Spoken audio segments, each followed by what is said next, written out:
At nang yun, at makakalimutan mo kung sino ka talaga at kung bakit ka nabubuhay at kapag napuno ka na, baka mapahama ka lang lalo. Pero hindi naman natin kailangang isipin yun ngayon. Higit sa lahat, ang mga adventure nagpapanatili sa isip namin na maging malakas at masigla. Mabuti panaginip lang ang lahat na ito, di ba, Pomni?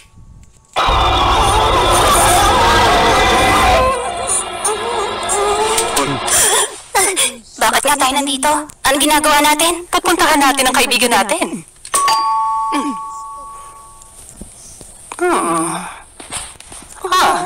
Baka wala siya sa kwarto niya? Sana ayos lang siya. Huwag kang mag-alala, Dollface, dahil may susi ako sa kwarto niya. Ano? Teka, bakit? Wala ka dapat susi sa kwarto na kahit na sino? Hindi, may susi ako sa lahat, pero ayos pa rin naman kayo. Nga pala, baka may naiwan akong gamit sa kwarto mo, kaya sabihin mo pag nakita mo. Hindi kita ako sa centipede, di ba? Jax! Yun ang tawing kinatatakutan ko. Bakit mo yung ginawa? Ano? Pwedeng ibang bagay ang tinutukoy ko. O pwedeng wala naman talaga. Oh?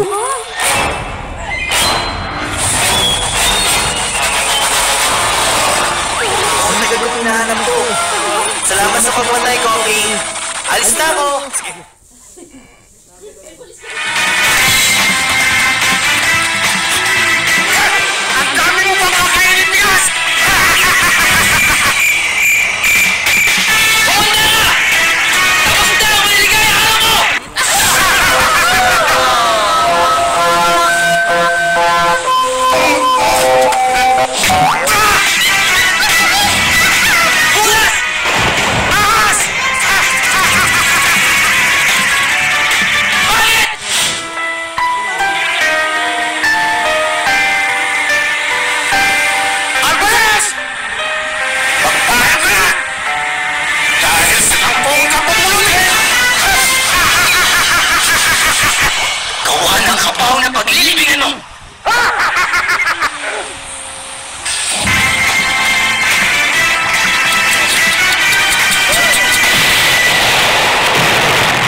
Hindi ko alam kung anong tinitignan ko dito.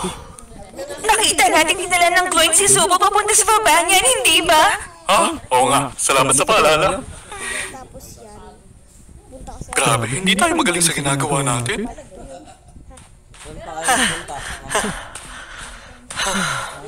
Kamusta? Mga pre. Jax! May butas papunta kay Subo! Ayos.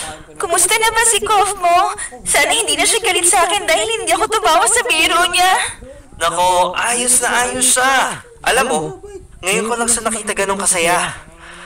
Kung ganun, mabuti naman hindi pa siya tuluyang nababaliw. Gusto kaya niya ibigay ko sa'yo to.